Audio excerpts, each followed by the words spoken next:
This video is going to be looking at gambling in sport.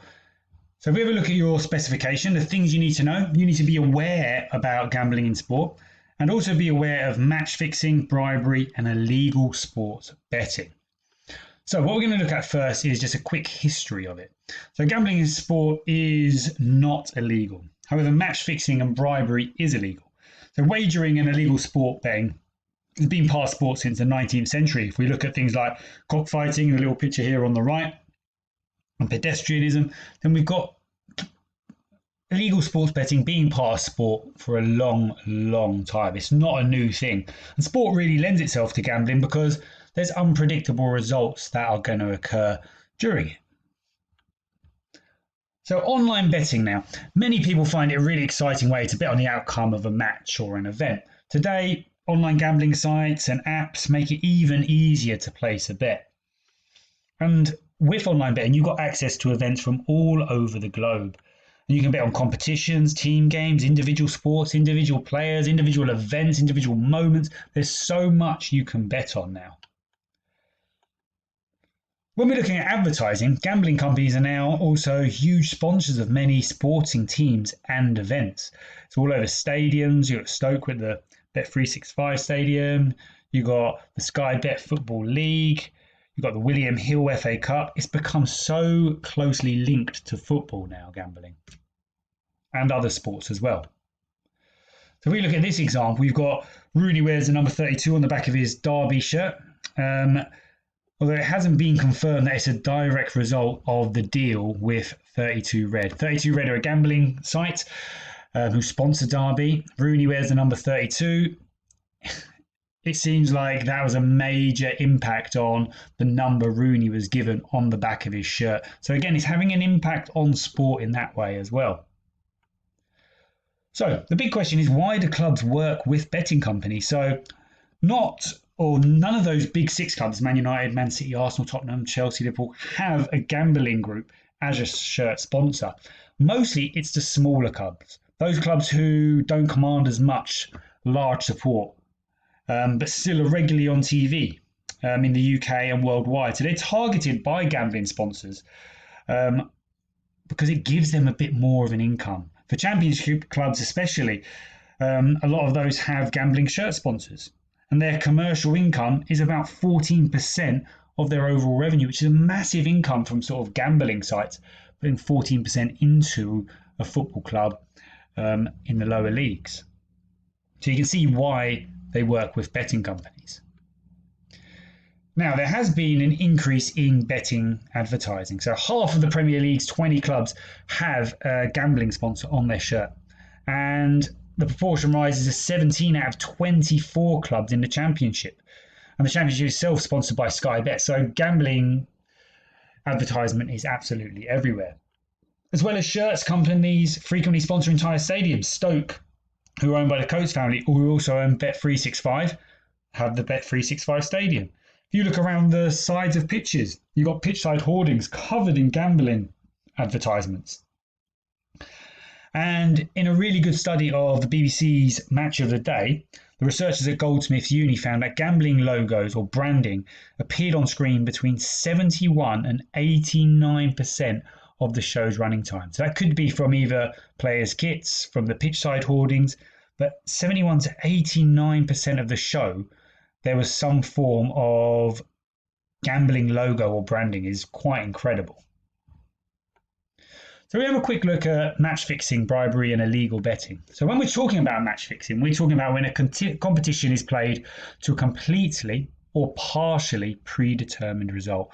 And this usually involves bribery of some sort, offering money to gain some sort of dishonest advantage. And they usually bribe corrupt players, coaches or officials. Illegal betting is when a player is involved in betting in sport, which is illegal in all national governing bodies. So a boxer betting on himself to lose would be an example of illegal betting. Match fixing and illegal betting are different, and you must be able to distinguish that difference between the two. So for match fixing, it's a global issue, especially with now criminal activity and international fixers who work all over the world. Players and officials can be approached to fix matches, to fix the outcome of events. Lower league and development football matches, jockeys, even cricket players have all found to be involved in illegal betting and bribery. And match fixing does not actually happen that much in the UK, but it is a type of deviance and it is seen obviously as unethical and occurs a lot more in other parts of the world than the UK. We also have something called spot fixing. Now, spot fixing is an example of illegal sports betting. It's betting on something occurring in a sports competition that's already been predetermined. So it could be a bowler delivering a no ball at a particular point in a match, or a footballer getting sent off at a particular point in a game. This has already been predetermined with the player, and they're going to do this action, and then people bet on that. Now, the big question is, why is gambling in sport such a problem? Well, we've got sponsorship. There's a large number of adverts encouraging it to the general population to take part in sports betting. You've got easy access. Online betting is making it even easier than ever to actually place a bet on sport. We've got deviance and illegality. The more that sports gambling becomes apparent and becomes more popular, there's going to be more chance of illegal betting and things like spot fixing actually taking place in sport.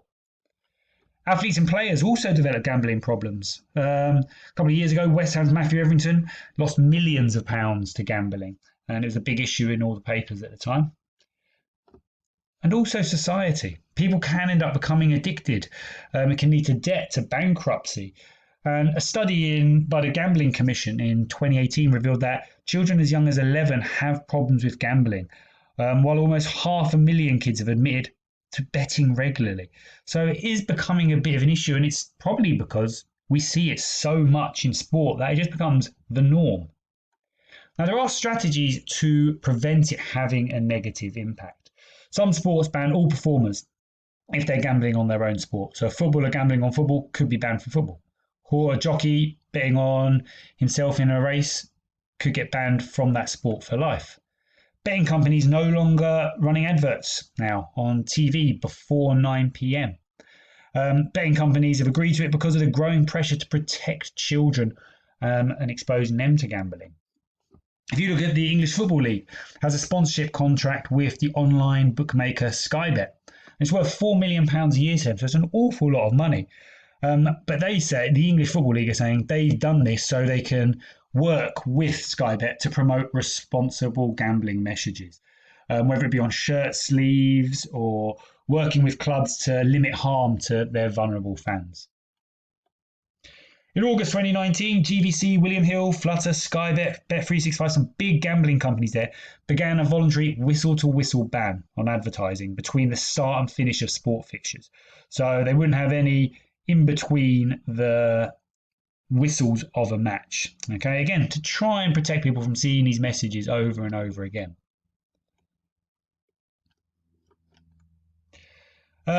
In Germany, in 2005, there was a big refereeing scandal. So what they did was they reduced the time between the announcement of the referees and the actual games.